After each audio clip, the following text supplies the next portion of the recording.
Yes, how's everybody doing? How is everybody doing? Mugamba Mutia, Uganda, Kampala, East Africa, Africa, and the world at large. Mugamba Mutia, how is everybody doing?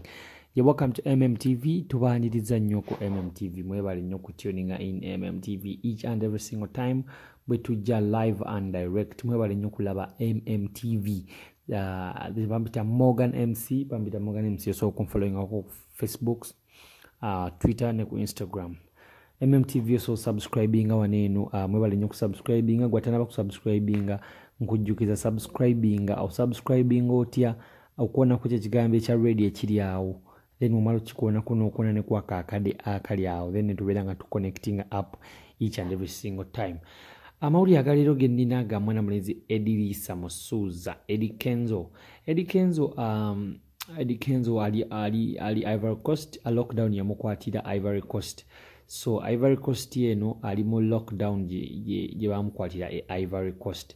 So Martin Beta ye manager wa Musuza. So Martin Beta olunaku olwejjo nga agenda nga abiteekamu engatto paka ku Ministry of Health ng'abasaba ne abagambe omukulu akomewo ne bamu referring agende ku Ministry of Internal Affairs era n'akwata bukungu bwatyo n'atuuka ku Ministry of Internal Affairs.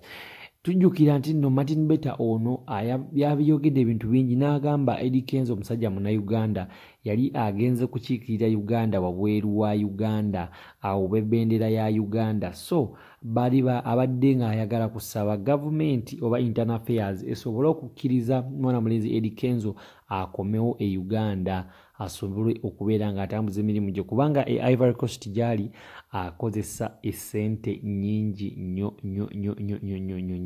kubanga bagambye ali akozesa ssente eziri worth $300 awo kaba kakadde nga kamu mu emitwalo nga 10 egya wano. So Martin Beta ono n'agamba omusajja akozesa ssente nnyingi so government etuyambe alabe nga omusajja asobola okukomawo okuva e Ivory Coast obanga musajja Munnayuganda asobole naye okubeera nga yeeyagalira mu nsi ye asobole okubeera nga akomawo yeeyagalire mu nsi ye kubanga ekintu kitabuse ssente akozesa nnyingi nnyo ate z'atalina ze yagenda oyimbira zaali ssente ntono nnyo yazikozesa zonna kati zaggwawo kati so avuddeyo n'akuba omulanga n'agamba bannaye gavumenti muyambe kubanga ekkirize omusajja akomewo kubanga omusajja Ivory Coast eyo waliwo omuzannyi w'omupiira bamuyita Didier Drogba yawa Eddie Kenzo yamugamba oba Uganda nga bakkiriza zesobola okuwa private jet nebeera nga ekutwala butereevu naye jjukira nti President Museveni yali yagaana emmotoka ennyonyi yonna etali ya cargo okubeera ng'erandinga mu Uganda emmotoka ennyonyi ezirinnya mu Uganda kati za migugu gyokka gye bakkiriza okubeera nga ziyingira mu ggwanga. Eddie Kenzo n'ayogera ne manager we Martin Beta n'agamba gendako ku Internal Affairs ne ku Ministry of Health basajja obagamba obasabe tulabe oba banakkiriza bwe banakkiriza nga nninnya nga nkomawo bwe banaagaana then nga tulaba ekyokukola ekirala. So n'agenda ku Internal Affairs bamuzzeemu ekigambo kyamumazeemu nnyo amaanyi.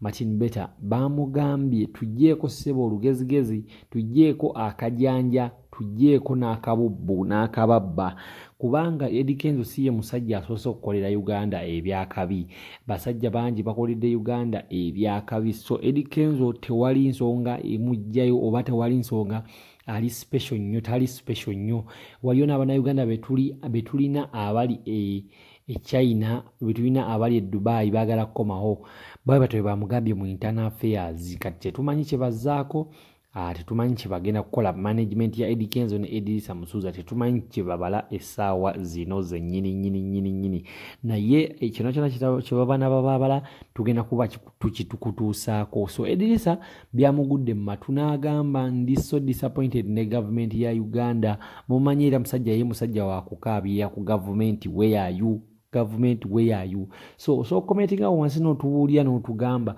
olowooza Edilisa akkirizibwe okukomawo oba talina nnyo kyanjawulo kimuliko kiyinza mukomesaawo eno osooka commenting awo n'obeera nga otubuuliramu ne tulaba naye nze ndowooza nze nga mu ndowooza yange ndowooza nti oba bandifunye engeri oba gye bamukomyawo oba naabeera mu karantini oba ki ebyo biri awo bibuzaabuza naye nga Edirisa ye agamba embeera ye mbi nnyo Ivory Coast eyo agamba buli kimu tekyeyagaza buli kimu tekitambula nga bwe kirina ttambula kubanga n'akasente kagenda